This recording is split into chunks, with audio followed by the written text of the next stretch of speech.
Hello, everyone. So our speaker tonight is an exceptional woman, recently awarded a doctorate in existential therapy. Congratulations for that, Stella. She's also an incredibly versatile human being, an award winner of novels, short stories, theater productions, and a yoga teacher for writers, as well as an active supporter of minorities and diversities. So please welcome Stella Duffy. Thank you, Paola. Hello, everybody. Thank you. I'm going to share my screen now. I love that lots of you have put your cameras on, and I'm really grateful. Please feel free to leave them on. I'm going to try and have a gallery on this side because it's useful for me, who is used to doing live presentations, to at least see that people are either very perplexed, in which case, worried face, I'll add something, or hating it, in which case I'll see the tomatoes you're throwing. But it's just nice to see your faces, obviously. So I'm going to share my screen. I'm going to share the portion of the screen. And let's see if that works. Great. Can people see that? Nods are useful. Wonderful. Thank you so much. Okay. So as Paola said, I completed my doctorate just earlier this year. And I've spent the last 4 years, well, 5 really, because I came to this at 55 with no academic background whatsoever. And I had to start with a foundation. Doing research into the embodied experience of postmenopause. And so my doctorate is about, it's a phenomenological existential exploration like they all are, but into the embodied experience of postmenopause. And obviously there's a lot of aging and ageism shows up in that. And so when Paola asked me to speak about this, the existentialism and ageism put together, I thought, yeah, sure, because that's what this thesis has been full of. My own coming to this is I'm 61, but I've been postmenopausal since I was 36. I've had 2 cancers. The first one made me menopausal and infertile from the treatment at 36. So unlike most of my contemporaries and peers, I've been menopausal for a very long time. So this kind of resurgence in the past 3 years going, oh my God, menopause happens, is a bit sort of odd to me because I've been experiencing it since the year 2000. But I'm really interested in how we can use existential thinking to address some of the problems, not just to do with menopause, but one of the main problems to do with menopause is this Cartesian view that there's body on one side, mind on the other, and that we're not connected. But there's a really interesting sort of dearth of talking about aging among the existential big names. So you've got, and I think it's to do with them all dying so young. Nietzsche was only 55, Kierkegaard was 42, Camus was 46, Simone Weil was 34 when she died, which is a damn shame given the brilliant stuff she wrote in her short life. Heidegger, I love this. Heidegger was 38 when Being and Time was published, and Sartre was 38 when Being and Nothingness was published. So, if you were always going to write the big existential opus and you're already 50, the boys have already got there. The idea that you would publish Being and Time at 38 and be so sure you're right. Yeah, I think it says a lot about the person that we know and his politics, possibly. However, there is one of them who's done quite a bit of writing on aging, and that's de Beauvoir. And her book, The Coming of Age, I know a lot of people really struggle with, but I would say get through the first 2/3, because at the end, she actually starts saying that aging is fine and that there are good things to look forward to. The first 2/3, she's basically a French woman in late 1960s, because it's published in 70, going, oh my God, aging is awful. Everyone ignores you. It's terrible. You're old. It's dreadful. Towards the end, she starts going, actually, there's some good things. And this quote that I want to start with, I think is really, really important. She says, and I'm going to be reading stuff because I know not everyone has great eyesight. So I apologize for reading things in advance, but I am going to be reading them out loud because I don't want this to leave out anyone who's visually impaired. So she says, at 65, one is not merely 20 years older than one was at 45. One hasn't exchanged an indefinite future, and one has a tendency to look upon it as infinite for a finite future. And I mean, it's so, you thought you had an indefinite future, you thought your future was infinite, and maybe at 45 you can get away with that, but you're not getting away with that at 65. And it's so strong, but I also think it's incredibly true. If we're not paying attention to our aging and mortality by the time we're in our 60s, something's going to come along and knock us over the head and wake us up. So in my research, what showed up, I interviewed 8 people between the ages of 55 and 69. And one of the things that showed up really strongly for them was that there was a kind of arc of transition from older to actually old. And, there's quite a lot of, last year when I turned 60, and we went to the Highlands of Scotland for my birthday. And my wife took a photo of me. I love to swim. I always swim whenever I can. She took a photo of me in a loch on my 60th birthday. And I put it on Instagram and Twitter. And I said, yay, here I am at the beginning of old, delighted to turn 60. Now, I say this as someone who'd had 2 cancers by the age of 50 and last year had a ruptured brain aneurysm. So I'm just really fucking delighted to be getting old at all. But the amount of people who came back to me and said, how dare you call yourself old at 60? If you're old at 60, what am I at 75? And I was like, well, you're old plus. There's such a terror of naming ourselves as old. And I really don't think you can be 60 and call yourself middle-aged. I don't believe any of us are going to be 120. And there's such a story out there, particularly around the menopause story. And I want to add at this point, having spent the last 5 years studying existential work and largely the work of men and largely the work of men about men, I know that quite a lot of what I'm going to be sharing today is work about women, and that's fine with me because we've got to redress the balance sometimes. One of the things that really excited me, however, was this understanding of the unruly body, the uncontrollable body. And what showed up in the research was, for a start, for any of us, whether it's disease, whether it's illness, whether it's a fracture, a break, whether it's menopause, whatever it is, stage 2 diabetes, any of those things that go, this isn't good and you weren't planning on it. It's an involuntary embodied experience. And the involuntary embodied experience brings about a shock of change. Raymond Tallis has this lovely phrase, am-bodying. And because I grew up in New Zealand, I'll spell it am-bodying, not em-bodying. The idea that instead of dividing myself between me, Stella, and it, my body, in order to talk about myself as body, I might use the term am-bodying. I think it's a beautiful phrase. In fact, his entire book of that is so useful.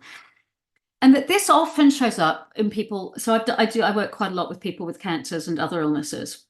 And you'll know as well from our clients who are dealing with involuntary embodied change, there's a shock when the body begins to change involuntarily. But after that shock and after the struggle and after whatever the coming to terms with it is, we begin to work out how we live with change. And what showed up in my research was there was 3 main thrusts of living with change. One was connecting, that was with other people. One was engaging, actively getting engaged in cultural stuff, in community stuff, in family stuff. And the other one was loving and sexuality. And then finally, what came up is, as people were really attending to, and then what next, was how they would make meaning from ongoing change. Because after this first shock of change, it doesn't stop changing. And the idea that once we become accustomed to change, we could just get used to it and we might go back to stasis, or believing that the body could be static. That absolutely stops. And people become much more awake to our mortality, to our aging, to the fact that the body will not stop changing, even when we die. Because there might be a tiny moment when we're dead and it doesn't move. And then pretty soon after that, decomposition sets in. So the body is constantly changing. Foucault has a line about it that from the moment we're born, the organs start dying, which is very Foucault. It's kind of dark, but it's right. Because I've had to write these on a page, and because I don't have brilliant skills for making things be animated, this looks like they go one after the other, but they really don't. Like any of these things, they never go one after the other. They're all muddled up in together. As we know, time is not linear, and things loop around time after time. But these were the main things that showed up, and these were the main things that I think are existentialism related and that existentialism has something to offer. But they also show up in aging, regardless of gender. They're always going to show up in our aging. So I just wanted to ask, what do we think is old? So, for example, do you consider yourself old now? Just yes, no, maybe, somewhere in between. Yeah, okay, great, thank you. Would 16-year-old you have thought you were old now? I mean, 16-year-old me would totally have thought that 61-year-old me was old. 16-year-old me would have thought that 41-year-old me was old. And I had old parents. They were 41 when I was born, but I absolutely had a big chunks of time together. I'm really interested in why some of us prefer older to old. And I suspect that's largely to do with our internalized ageism, that it's hard to name ourselves as old because old has come to mean a whole bunch of things that maybe we don't want to own. And now I'd like to ask you just to have a little think of who you imagine when you think of old. So if I was to say, imagine an old woman, imagine an old lady, who would you think of? Just let yourself picture what you might see.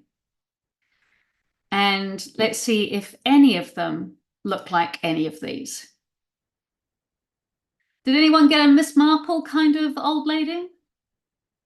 If you Google old lady, I promise you get all the variations of Miss Marple, from Margaret Rutherford through to Geraldine McEwen.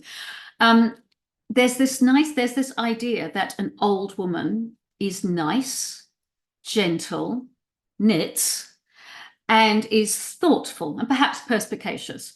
What is interesting about the Miss Marple trope, having written the introduction to the Folio Society's collection of Miss Marple short stories, is she's not nice.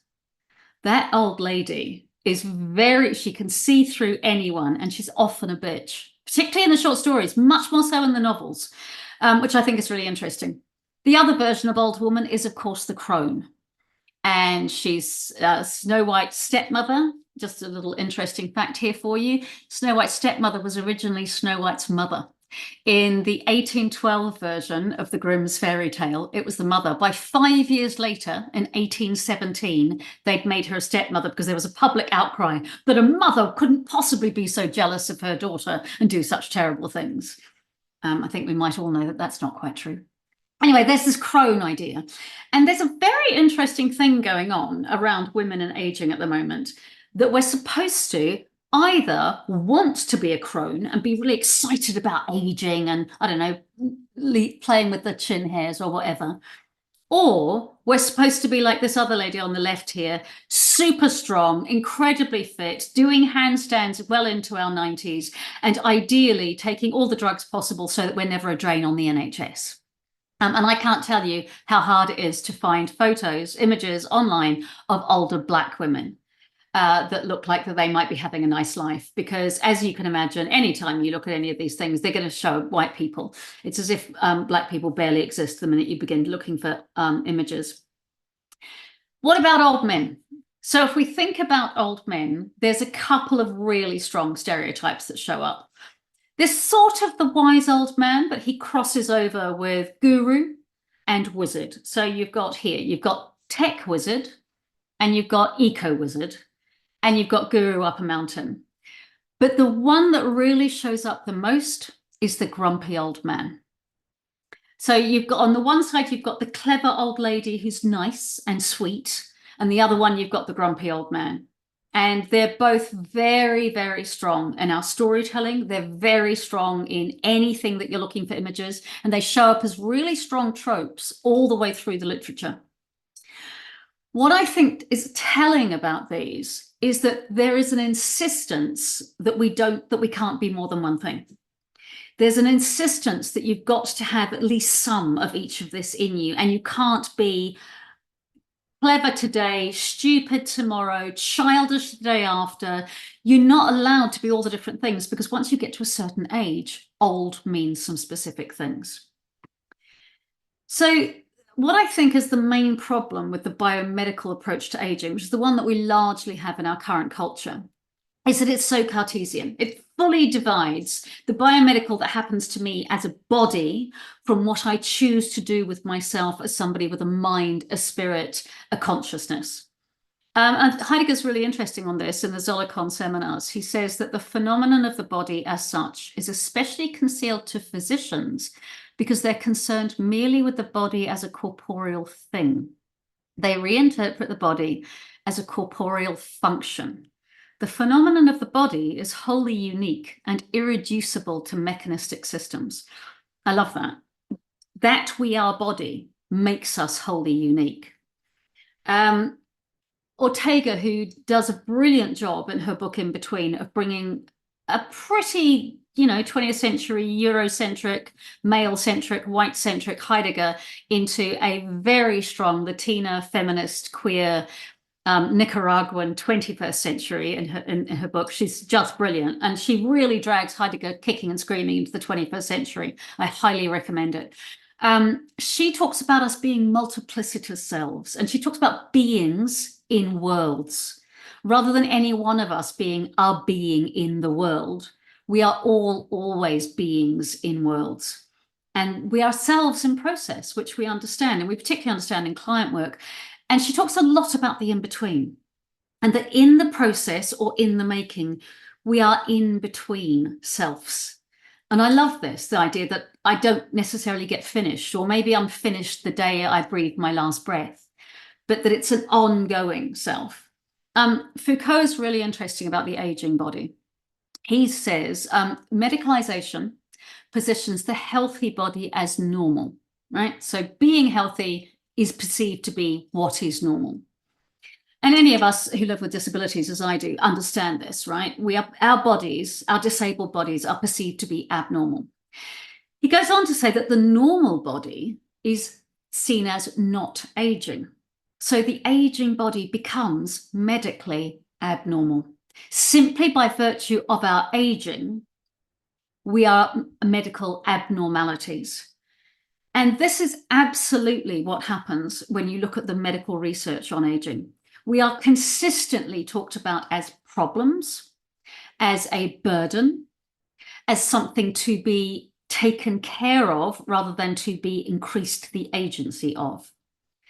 And I think this is where existential thinking can be really useful for us, which I'll get onto in a bit. So why it matters, I've just got some stats here to share with you. This is from a 2019 paper. Between 2014 and 2039, the numbers of people aged over 60 in the UK are estimated to rise from 14.9 million to 21.9 million. I mean, that's a massive leap, right? And we're going to keep getting older. Currently, I mean, this one I find so depressing. 87% of older adults are currently prescribed medication for depression, even when they express a preference for talking therapies.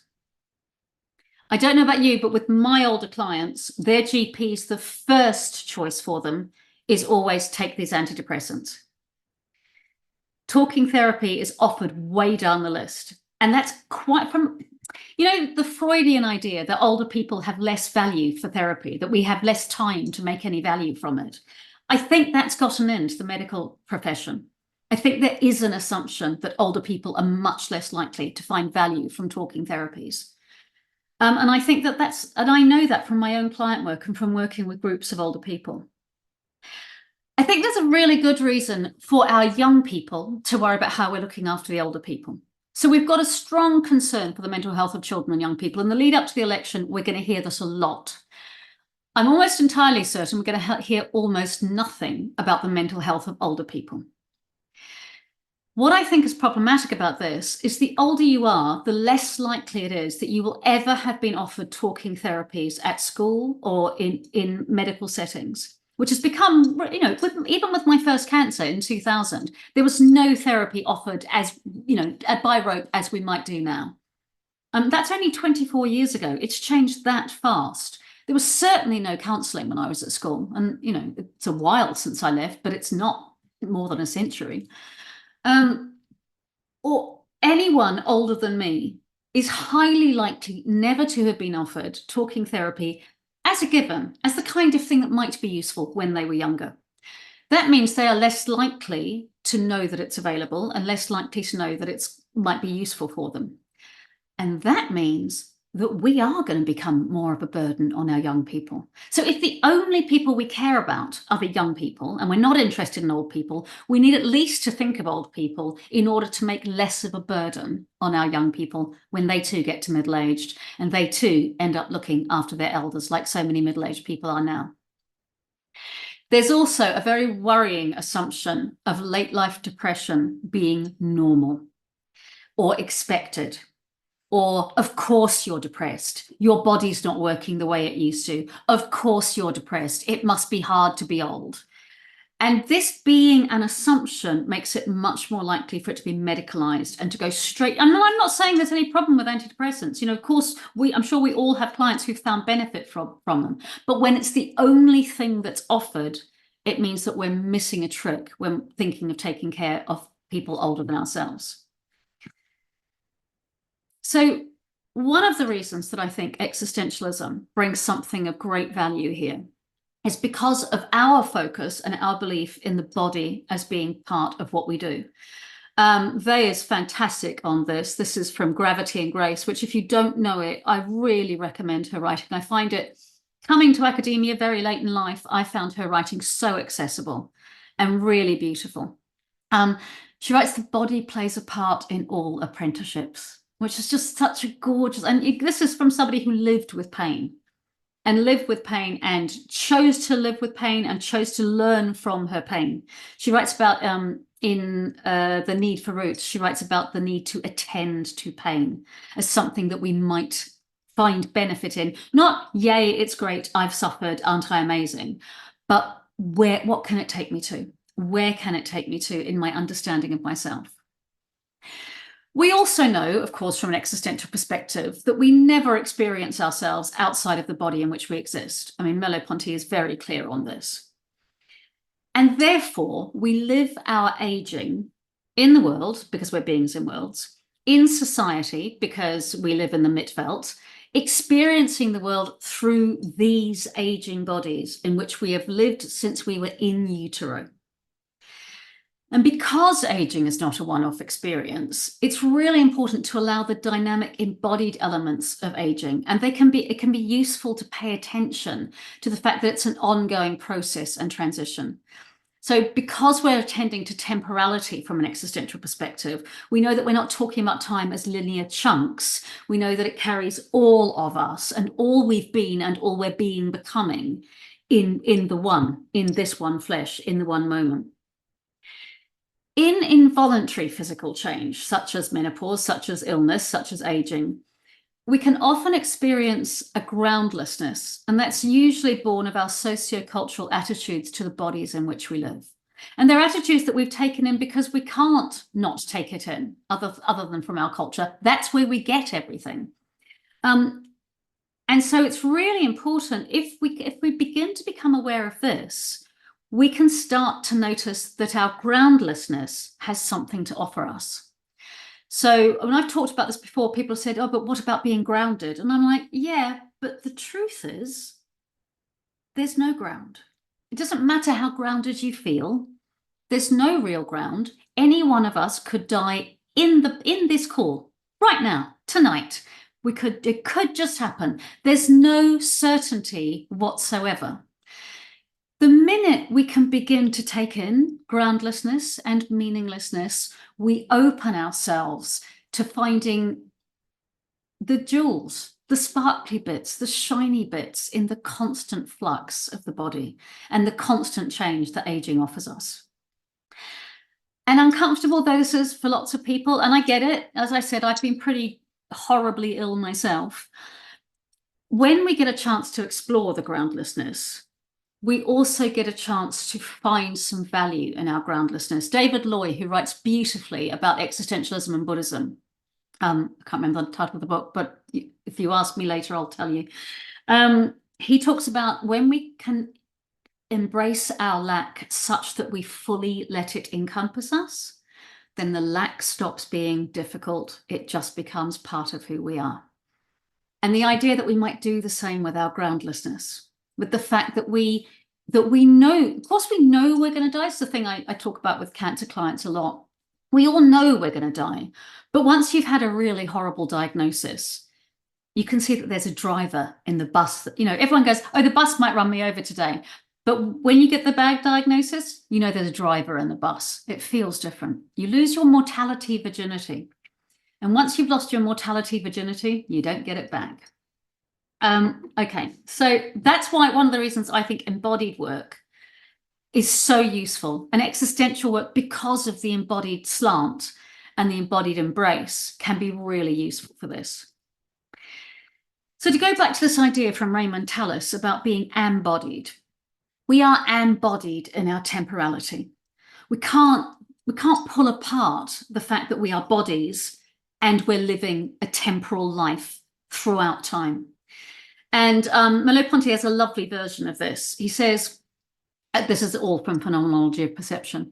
He says, I'm not myself a succession of psychic acts, nor for that matter a nuclear I, who bring them together into a synthetic unity, but one single experience inseparable from itself, one single living cohesion, one single temporality which is engaged from birth in making itself progressively explicit and in confirming that cohesion in each successive present.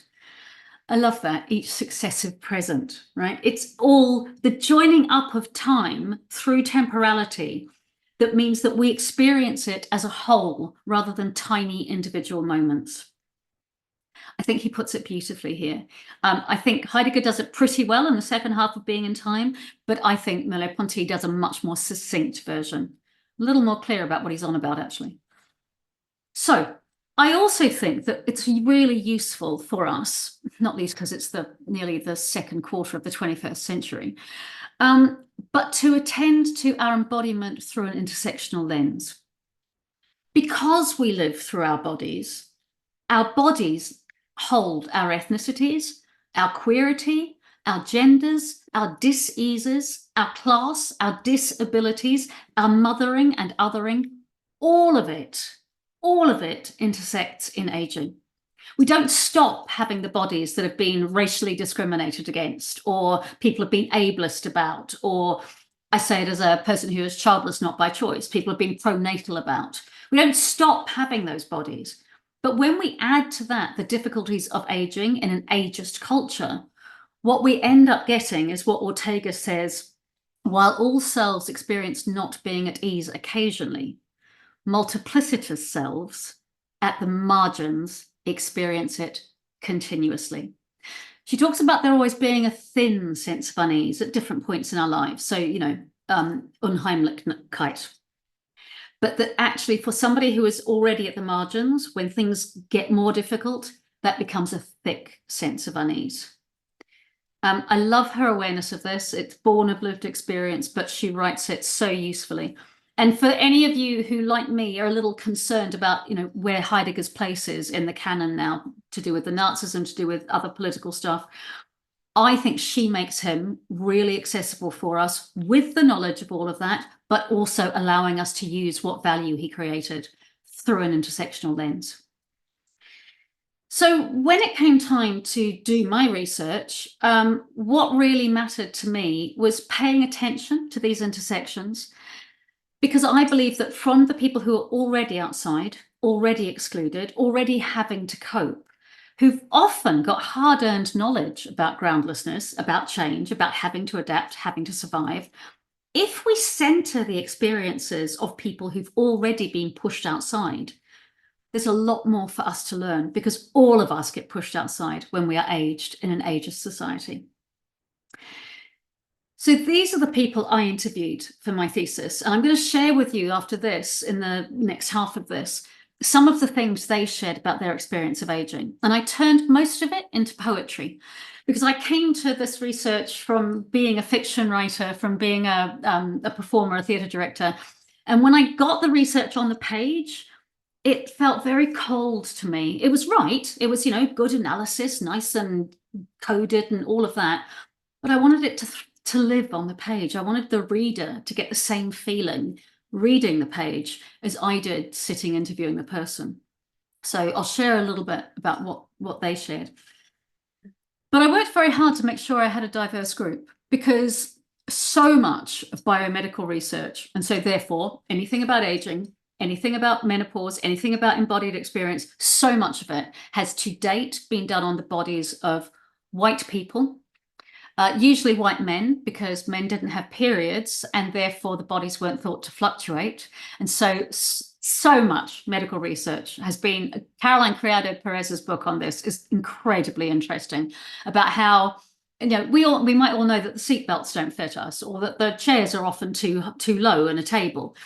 But so much of our medical research has been done on male bodies and then extrapolated to female bodies. It's like we've only just discovered in the last 10 years that women tend to have different heart attack symptoms than men. It's not always the left arm. It's often a pain in the back. So the people that I ended up interviewing, this is how they self-defined: as Black, white Creole, Welsh British, white, lesbian, queer, bi, straight, heterosexual, disabled, non-disabled, working class, middle class, mother, not mother, stepmother, married, partnered, single, working, semi-retired, aged 55 to 69, and based in the UK. The only thing that they all definitely were was based in the UK, postmenopausal, and 55 to 69. And if any of you are coming to some research and people are going, oh, no, you can't do that, you can't have a mixed group, you've got to have a homogenous group, I promise you can make ethical arguments for having a mix of people. And it gives you so much juicier research to share. One of the really important reasons for having a diverse group is because the sociocultural impacts of racism, of poverty, of classism, of pronatalism, of ableism, of adverse childhood effects show up in our physical bodies. We're getting better at understanding this. We're getting better at knowing this biomedically, but we haven't done a lot of research on it yet.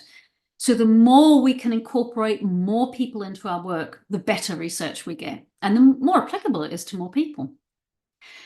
And by the way, for anyone who's interested in menopause research in particular, Anish DeVos and Helen Douglas have some great stuff on trauma and menopause. Look them up. They're really fantastic. So I interviewed my participants about their menopause experience, their coming into postmenopause, their aging, and they all spoke very differently, but they shared things that I think we would understand from a psychotherapeutic point of view as fitting into different chunks of their life. So for Elena, a lot of it was to do with her sociocultural group and the family, and what the familial impact of her aging was. And she said, as I reached my menopause, my sons reached really difficult times. I had to be strong and resilient for them. What my boys needed more than anything is for me to be like a calm rock. And that is what postmenopause gives me. Not being ruled by my hormones. I can really step out of my shit and be right there. They're nearly adults, and they need looking after to be. They need fully equipping to be not part of the patriarchy. Black boys that aren't part of the patriarchy. What it shifts onto, what it comes back to, it's just going to be me. I want to explore this for myself. At this phase in my life, I am my greatest source of support. This took me a long time to learn. Their honesty was so powerful for me. Their desire to share what they were experiencing in order to share with others and maybe potentially make a difference or support some other people. It just shone out from every interview I had. Maggie talked a lot about her activism, about her anger, and that's very rooted in the sociocultural. It's very rooted in the Mitwelt. It's very rooted in what it's like to be an aging woman in her body at this time. She said, I feel like I know more about my body and about the communications between mind and body and spirit. I have less energy. I also have less tolerance for fuckwittery. Some of us are so sensitive to climate change, Tory fuckwittery, betrayal, treachery, abandonment issues. And that's why we're distressed. And as an older woman, it's almost like people go, yeah, and that kind of adds fuel to our fire. The list of possibilities in terms of using our activism and our wisdom to actually make a difference is just scary. We're so phenomenal, we would be unstoppable. Somebody said, well, you start doing it then. And I went, oh, okay. Be the change you want to be.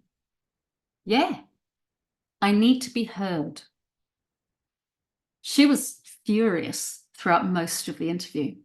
And it was so interesting, the drive that the anger was giving her, rather than anger being problematic. You know, there's a lot of talk out there, I'm pointing out my window at the world, about menopausal anger being a problem, menopausal anxiety being a problem. Well, I don't know, if you've lived for 40 years with misogyny and sexism, maybe you're just fucking fed up and you're allowed to be angry. Maggie was all about, it's time for me to be angry. I'm in my early 60s. I've got some life left. She'd had a forced retirement, a redundancy that she hadn't wanted. She was furious about, and she really wants to use the rest of her life. And this anger is a propelling drive. It's a really useful energy. It worries me a lot when I hear people talk about needing to medicate their anger, because I don't know, I think anger is really useful. Grace was all about sexuality. Grace is she was one of the oldest, she was 64. And she said, I suppose I didn't expect, and this is about sex and sexuality in the body, because I didn't expect, especially because I lost it completely. I didn't expect that I would become sexually interested again, or that there would necessarily be opportunities to do anything about that, because that's part of the image of the older woman, isn't it? That they're not interested in sex. And even if they were, who would want them? Well, it turns out other women in their 60s. That was good to know. I think everyone should know that. Everyone should know that. Definitely. The thrill when she said that. And I was like, oh my God, yes, that's so fantastic, so delicious. I so want to share this, because there is a very strong story out in the world that while men may maintain a sexual desire into their 80s and 90s, and that's purely because of Charlie Chaplin and the Rolling Stones, right? That's not all men by any means. Andropause is an actual thing. It's barely researched because of all sorts of stupid reasons. But male testosterone drop-off is very similar to the female estrogen drop-off. In women, it's from around 36, and men, it's from around 46. There's good research to back this up. There's just not very much. And I suspect that might be to do with not wanting to dim this dream, this myth of male virility well into an extremely old age. So there's some awful stories out there about women losing all sexual desire. And I think it's worrying our younger women.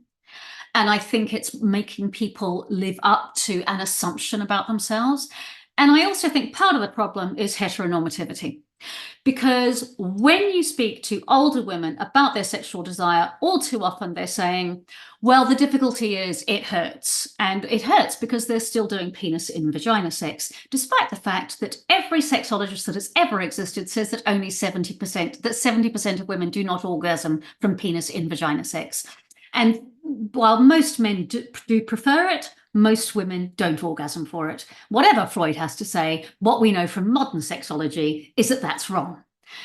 What that means is that people in traditional heteronormative relationships are getting to a time in their lives when their physical bodies in women is becoming less able to fully accommodate an erect penis. Right? It's as simple as that, because the vagina skin gets much thinner.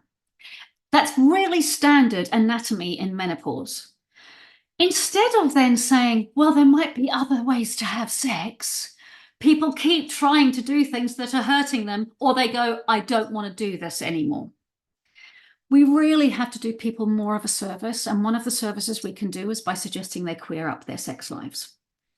There's a fantastic study on older Iranian women. It's by Bayen and Martin in 2021.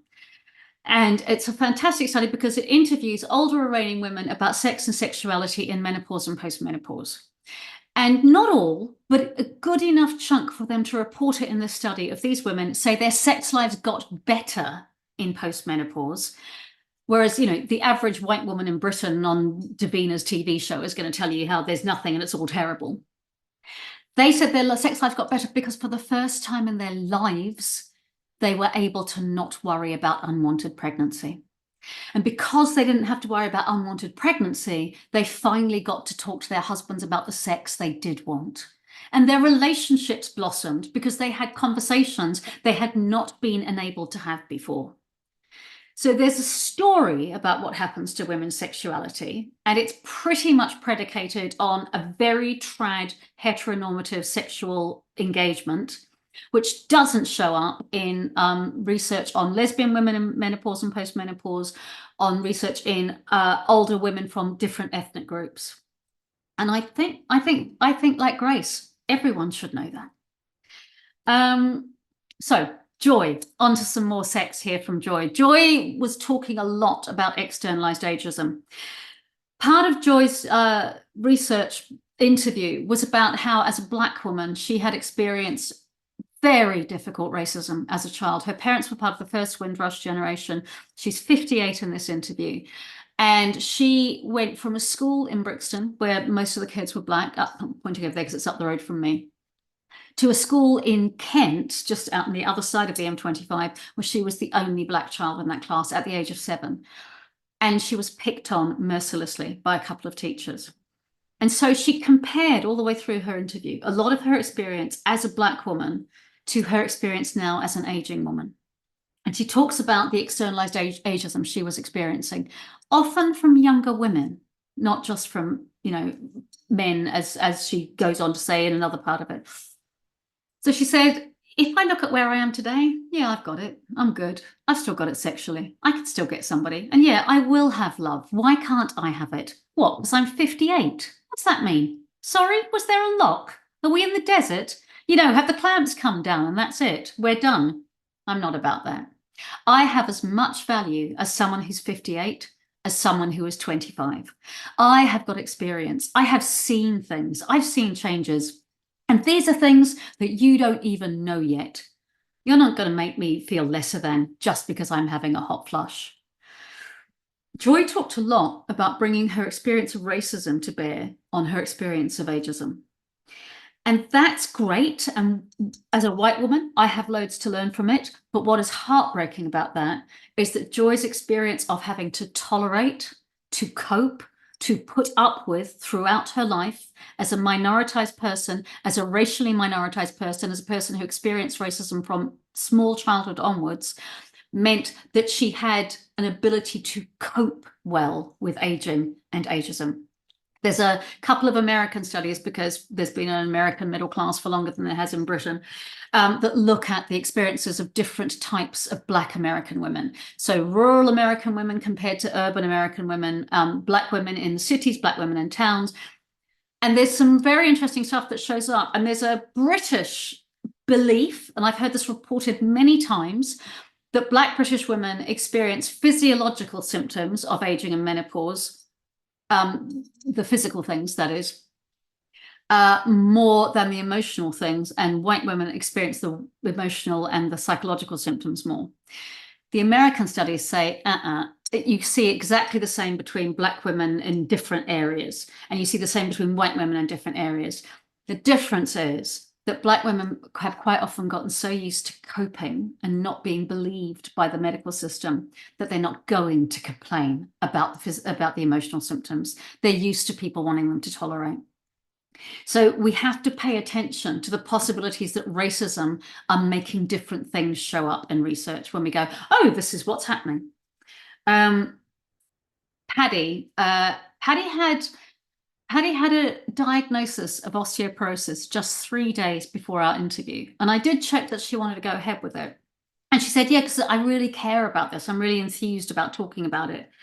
And she was so aware of her internalized ageism and the sort of pain that she was feeling about the stuff she'd internalized, and was making herself experience as much as the world was. She said, this is beautiful, I thought, about sexuality and about aging sexuality. She said, I remember seeing a photographic essay in the Guardian magazine, Observer magazine, years and years ago. And they had naked pictures of older people being intimate, no holds barred, and thinking, yes, they are. That looks beautiful, but it's not for me.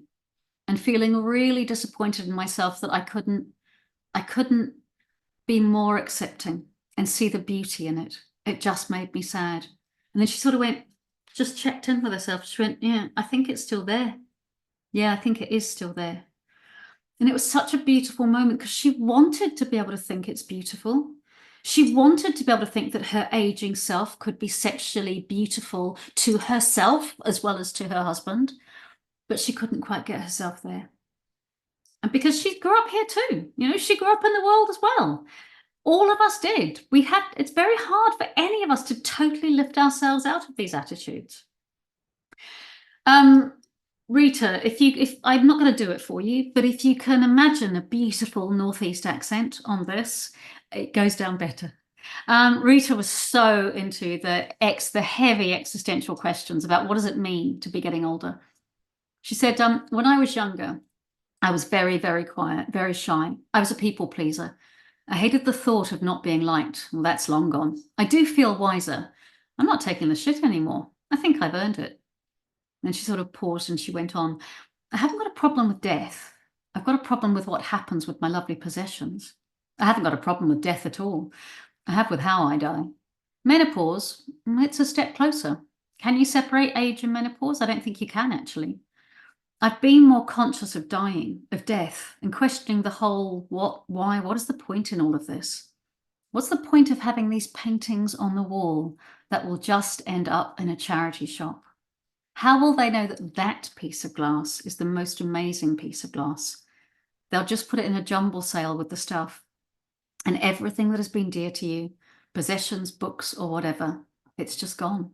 What's it all for? When she said that about the piece of glass, I just thought, oh my God, yes, we must all have those around our houses, right? That lovely thing that I remember where I bought it, why I bought it, who I was with, why it matters.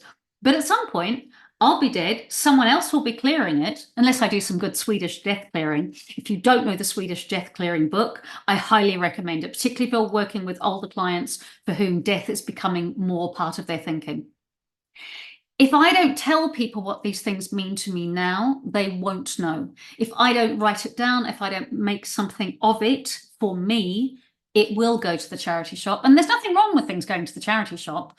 I mean, we just had a massive clear out. I love a good clear out. It's great to get things to the charity shop. But we can't trust that anyone's ever going to know what they matter to us unless we tell people. Making meaning in ongoing change. This Simone Weil's idea of attending showed up a huge amount. And Paddy was thinking similarly of the future and how she needs to attend to now in order to take care of the future. She said, more recently, I've been thinking, what have I got to offer now? What do I do now? I'm really keen to find ways to keep my energy topped up. Having ideas, pursuing ideas, feeling that thrill, that kind of physical thrill of it. It terrifies me, the thought that I might come to a standstill. A standstill would be losing curiosity. I've always liked the new and renewal. I get freaked out if a light bulb goes and we don't replace it quickly. It just feels like this is the slippery slope. We'll be sitting in here in the dark. She was so, I think it was because she thought it was too, that because she'd had this diagnosis, she'd just been slammed right up against, yes, it's not coming, it's here now. Aging isn't coming, it's not another time, it's here. This is a woman who's really fit. Most people would probably go, oh, you look good 10 years younger than you are. She'd always been exercising. But as she said, her mother came from a very poor background. Her grandmother came from a very poor background. And it was only this diagnosis that had made her think, oh, there's intergenerational poverty here that is showing up in my body in 2023. And a little bit more about attending to our internalized ageism. So Alina was talking about this and she said, as a woman, you should be desirable. You should be attractive. People should fancy you. You're supposed to feel pleased. And then all of a sudden, they don't. That's the work, to keep reminding myself that much of the attention when I was younger just wasn't very pleasant. They weren't seeing you. She talked quite a lot about this thing of the male gaze and how much as she'd hated it when she was a young woman, much as she felt it was boxing her in, she also found she was missing it. She felt guilty for missing it. She felt bad for missing it. She felt like she wasn't being a good feminist for missing it. But the cloak of invisibility of age had made men stop staring at her in the street. And she had to remind herself that she hadn't enjoyed that when she was younger. She'd felt like it was putting her in a box. And she also had to remind herself that she didn't have to be a good feminist all the bloody time. You can just be the person that you are. Paddy was talking about this, her own internalized ageism, again in reference to this diagnosis. And I thought she just captured this so beautifully here. She said, this feels like it, old. It's like inside old, not outside old. So I know I'm getting old. I can see that when I look at my skin, look in the mirror. But this is the internal workings. It's like the Pompidou Center. It's like it's all on the outside now. I've got this image of my bones like twiglets, you know, dusty and brittle. I just felt old. I felt like someone had let the old lady in. It doesn't. So these were the way people spoke, but I also have removed the ums, the ers, the repetitions. I really want you to be able to hear just the core of what they're saying, because they're just beautiful. They were talking very generously and honestly, and pretty much everything they say reads like a poem to me.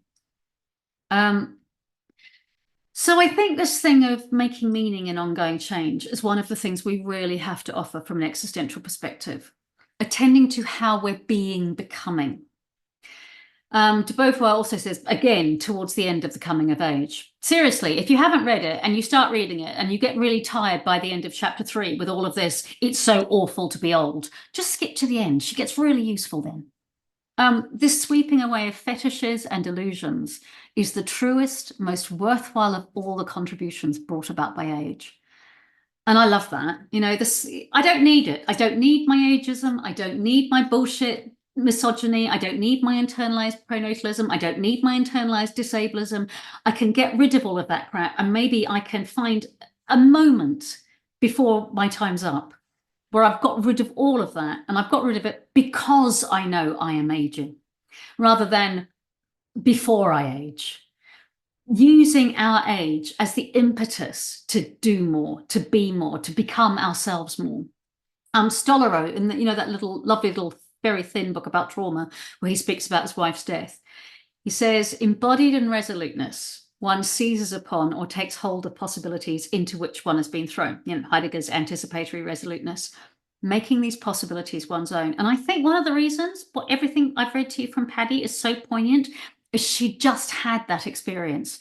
She just had to take hold of this possibility. The diagnosis had thrown her.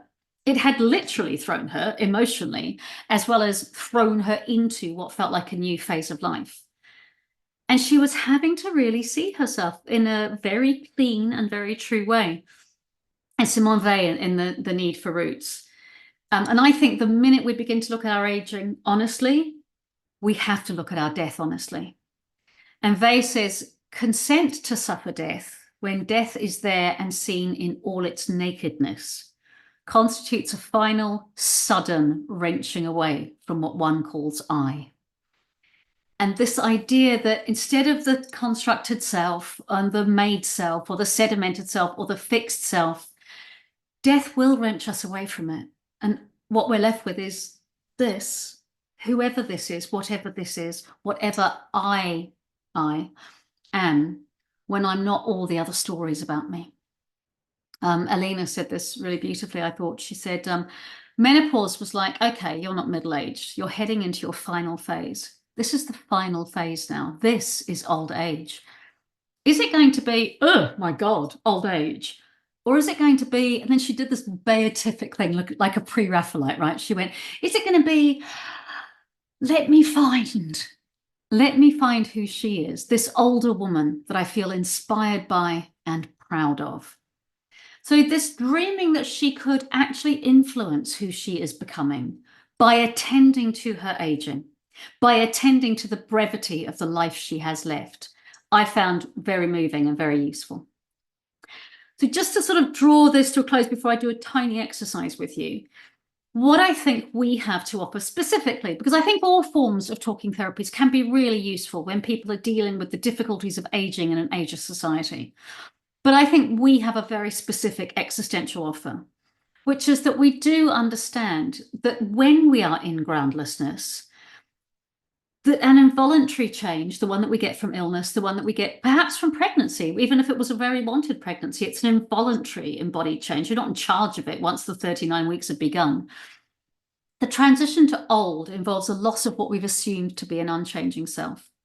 And the constant flux of embodied change means that we have to give in to our groundlessness, to let our groundlessness be. Allowing our temporality, allowing this idea of this single cohesion from birth to death, that in my birth is the seeds of my death, that it's not just sometime, one day, way down there. It's here because it's part of me, because my future is in my present. This temporal idea that we're necessarily letting go of life in every moment, every new day. And that when we allow the loss of letting go, we also give ourselves the opportunity to allow groundlessness, to allow lack, and in allowing them, we can find some gain. There's a possibility of self-exploration. So what showed up quite a lot was a sort of sense of nostalgia in this research. People felt they were getting older, particularly the ones who were in their mid to late 60s, as they were going, well, 70 is different. It's a whole, and I think it probably is. I think up to 69, you might just, it's pushing it, it's really pushing it, but some people will still let you get away with believing you're middle-aged. 70 onwards, the ageism really begins to bite. And that's why I stopped at 69, because I wanted to sort of have them grouped in one group where they weren't talking about other forms of ageism. But the nostalgia that showed up was this kind of, you know, the Welsh word, I don't know how to pronounce it, sorry, anyone Welsh, Hireaeth, Hireath. It's this nostalgia for a home that may never have existed. It's this nostalgic idea that home was like that. Home was back there. Home was lovely. It was beautiful. It was where I belonged. I guess it's the Heimlich kind that unheimlich is the opposite of. So this showed up quite a lot, and people having a sense of, oh, how do I belong now that I've changed? How do I find where and how I belong? And I think that in spite of, or perhaps because of that longing to belong, to re-find themselves, the participants look to understand them now, and they look to do it in a temporal way, in light of their past experiences, from now into who they were becoming. And I think that an existential understanding of temporality brings so much more depth to any of this work. Emergence showed up a lot. Emergence as in, we don't just emerge into an age and stop. Emergence is an ongoing dynamic phenomenon. Emergence, we keep emerging, coming into oneself anew time and time again. And how valuable that is, because it has a propensity to lift us out of the everyday world, lift us out of the herd, lift us out of the they, and then pay attention to what we do want from the herd. You know, this idea that you can't be authentic all the time because you'd probably self-combust. But that whenever you pay attention to what's going on, you get to choose. Do you want to go back in? Do you want to dive back in and be like you were? Do you want to move forward? That involuntary change and that embodied change experienced in the body can open up some possibilities of making choice rather than just going along. And then meaning and meaninglessness showed up an enormous amount. Now, for me, I have a couple of people that I did my doctorate with who find it very difficult that I love the idea of meaninglessness. They're like, oh my God, Stella, existentialism is all about finding meaning. And I don't know that it is. I think that meaninglessness, because some things are just meaningless. My sister's son who died when he was 22 and her subsequent lifelong grief. I don't think she needs to find meaning in it, and I don't think she has to, and I don't think it'll necessarily help her. Allowing it to be meaningless has made some space for her to have her life. And I think often when we work with people who have deep griefs, trying to find meaning in grief and loss is a bit of an imposition for them. Some people do. But for a lot of people, the minute we allow meaninglessness, it can open up so much more possibility. So, and I think they go together. I don't think it's meaning or meaninglessness. I think like every good existential paradox, they have a contradiction in them, and we can have meaning and meaninglessness. That appreciating that it's possible to make meaning from involuntary change doesn't negate the difficulties of that change, doesn't say, oh, you have to embrace every shitty change or diagnosis that comes, nor does it ignore the more complex problems for those living the transitions from experience of marginalization. But it allows the possibility that some experiences have meaning and some are meaningless. It's not an either or, it's a both and. So finally, because I've been talking for long enough and I want to give you something to do, I want to ask you what matters for you. And I've got a little exercise. It's a little writing exercise. You don't have to do, it's not writing, it's a drawing exercise. You can use words if you prefer. I can't draw to save myself. So when I do this, I do it with stick figures. But if you prefer to use words, go ahead. So the first thing, so it's about finding out for yourself what matters. Say from today, within your own experience of aging and how you want to be becoming in a culture that is ageist, that is not very kind to us as we age, and that would rather we took antidepressants than went to talking therapy. So this is a what matters question. So first of all, draw 3 boxes, just 3 boxes. Make them big enough to draw a little sketch in, if you can. And I can see that somebody is on the move, and that's fine. You could just do it in your head. Just imagine the pictures while you're walking. Okay, so just any 3 boxes will do. Having done that, in the first box, I want you to think about someone who was a hero for you. And I want you to go back as far as you want. So it might be, I don't know, in your 30s or 40s. It might be someone who really mattered in your 20s. It might be someone who was really important when you were at primary school. They might not be a person. They might be a creature. They might be, you know, your best friend, the dog, when you were 6. They might be a fictional character. In many ways, it would probably, if I was 9, be David Bowie for me.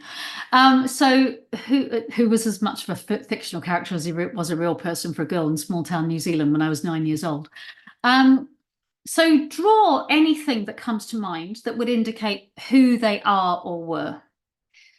In their real life or in their fictional life or in any way that would make sense to you. It only has to make sense to you. You don't have to do anything with it afterwards.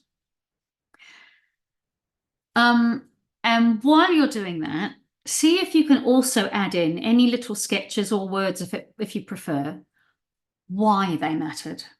So who they were is one thing, but what was it about them? What was it about the way they were, or what they did, or what they said, or what they didn't say?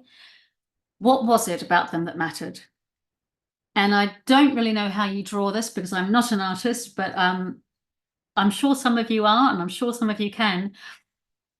What did it feel like for you to be in whatever contact you were with them? So like a real person or an emotional contact with a hero who was from a book or from off the telly.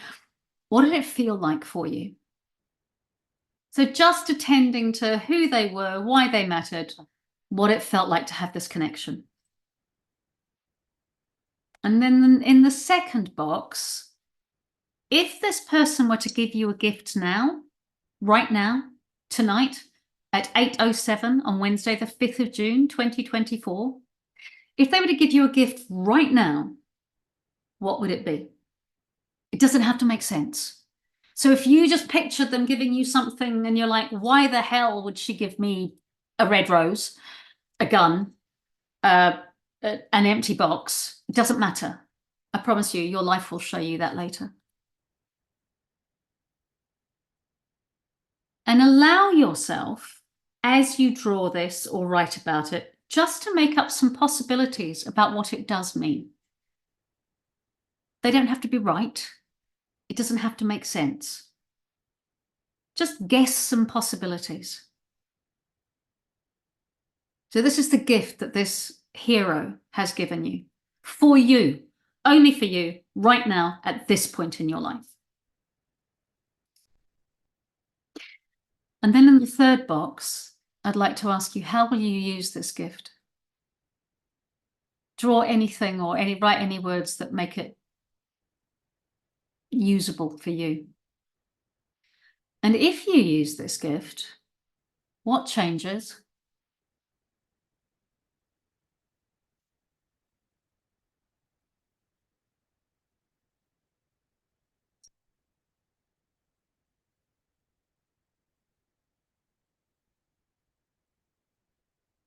Okay.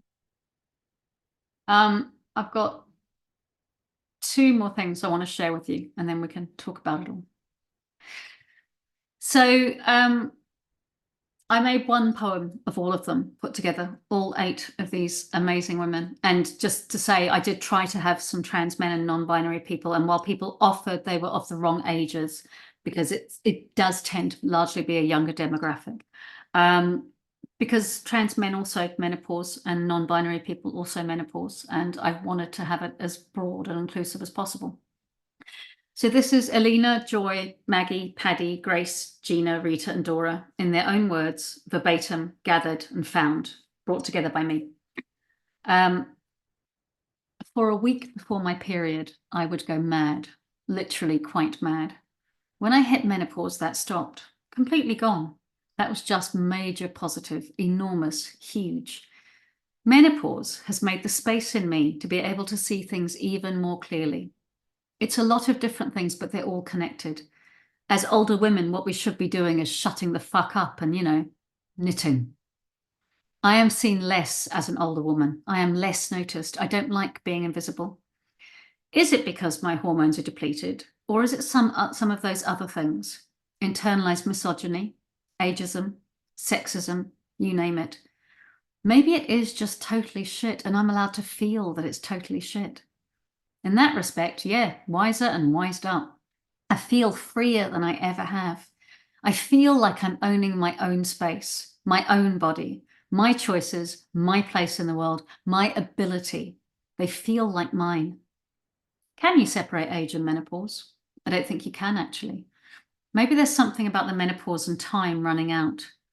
We don't know what's coming, but you need to be ready for it, don't you? You need to be ready. That's the next phase. So, how was this? How was the exercise? How was any of the things I had to say? Anybody want to have an argument? I'm not very keen on arguments these days. I'm far too old and tired. But we could discuss. Yeah, how was it? And just in case anyone wants these, I can send these later. I could send them to Paula and she could share them. But those are the references in case they're useful for anyone who wants to grab a screen grab of them. I'll leave them there for a minute.